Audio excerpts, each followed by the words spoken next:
शारदे को नमन।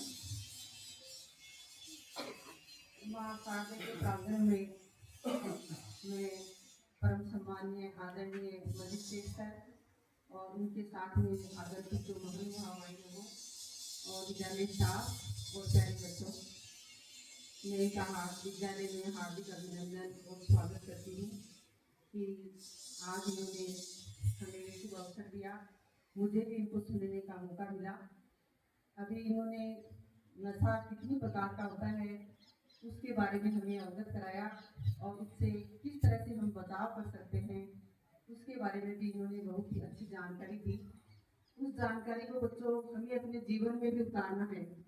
हमें ऐसे नहीं कि सुन लिया और भूल गए, भूलना नहीं है। मुझे पता है कि आपके हर घर में, चाहे आपके पापा जी चाहे आपके भाई, कोई न कोई किसी न किसी प्रकार का नशा जरूर करते हैं ना बच्चों। मेरा ये सौभाग्य है कि अपने विद्यालय परिवार में ऐसा कोई भी स्टाफ में मेरा साथी नहीं है और नहीं कोई ऐसा बच्चा है, कोई 11वीं-12वीं का भी जो कोई सुपारी भी खाता है। तो ये मेरा बहुत ही सौभाग्य है। मैं कई बार टॉयलेट में भी राउंड लगाती हूँ कि बच्चे कहीं छुपकर कोई सुपारी वगैरह ये नहीं खा रहे हैं, लेकिन ये सौभाग्य की बात है कि वास्तव में मेरे बच्चे नहीं खा रहे हैं।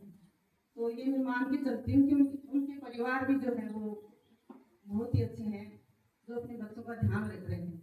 लेकिन बच्चों जो हमारे टाइम के जो पेरेंट्स हैं, जो वर्ग जो हमारे टाइम का है, उनमें चाहे हुक्का पी रहे हो, चाहे बीड़ी पी रहे हो, चाहे सिगरेट पी रहे हो, वो जरूर कुछ न कुछ करते हैं।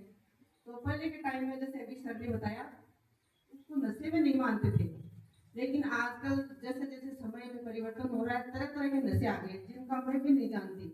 कुछ नशे तो ऐसे हैं कि यहाँ डाल लेते हैं और सूंघ लेते हैं, अपन को पता ही नहीं चलता कि नशा किया है। न उसमें कोई किसी तरह की गंध आती है कि सूंघने से पता चलता है। शराब पिए हुए को हम सूंघ के बता देते हैं कि शराब पी है, लेकिन उसमें पता ही नहीं चलता, आंखों से भी पता नहीं चलता, बस पड़े रहते हैं। घर में कोई काम नहीं करते, कोई रोजगार में काम करने के लिए भी नहीं जाते, पड़े रहते हैं घर में। और वो इस तरह का नशा जो महंगा भी बहुत आता है, बहुत कीमती होता है वो, तो घर जो है ना धीरे धीरे आर्थिक दृष्टि से कमजोर हो जाता है। तो अभी सर ने हमें बताया ना कि हमें इन चीज़ों का ध्यान रखना है। तो बच्चों मैं तो यही कहूँगी कि आप अभी नादान हो, किशोरावस्था में अभी चल रहे हो, तो अपने जीवन में ऐसा किसी भी प्रकार का नशा जो कोई आपको कहे ना कि ये थोड़ा सा चख के देख लो, चख के देख लो, चखना नहीं है उसको हाथ में भी नहीं लेना है। उसके दुष्प्रभाव भी सर ने बताए ना अपने कि स्वास्थ्य में उसका क्या असर पड़ता है, आर्थिक दृष्टि से उसका क्या प्रभाव पड़ता है। हमारा हम ही नहीं, हमारा पूरा परिवार उससे जो है धीरे धीरे खत्म हो जाता है, पीछे चला जाता है, हम पीछे जाते हैं। तो कभी कभी तो हम जीवन लीला भी खत्म हो जाती है। तो बच्चों में तो ये कहूँगी कि अपना ही नहीं, अपने आस पड़ोस का भी ध्यान रखें। अपने पड़ोसियों में भी अगर कोई ऐसा किसी प्रकार का आपको लगे ना कि ये नशा कर रहा है या इसने कुछ ऐसा खाया है जिसकी स्थिति सही नहीं है, तो उनको जानकारी देवे।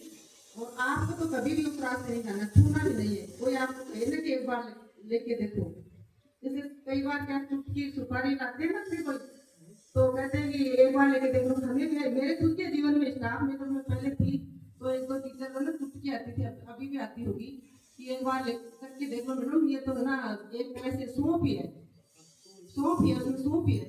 लेकिन मैंने कभी नहीं खाई, क्योंकि मुझे पता था कि ये सूप में एक बार खाऊंगी तो रोज खाऊंगी, है ना। तो ऐसे बच्चों आप भी ध्यान रखना, ऐसी किसी चीज को हमें छूना भी नहीं है। अगर किसी को खाते हुए देखो तो उसको भी उसके दुष्प्रभाव से आप परिचित करवाएं।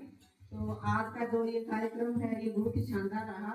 मुझे भी ये सौभाग्य मिला कि मैंने सबको बहुत ही मतलब करीब से देखा और इनके विचारों से मैं भी अवगत हुई और बहुत ही प्रभावित हुई। तो मैं एक बार पुनः इन सबको मेरी तरफ से धन्यवाद देती हूँ और अपने आप को बहुत ही भाग्यशाली महसूस करें, जिनको बोलने के लिए मेरे पास कोई शब्द ही नहीं है। Thank you sir.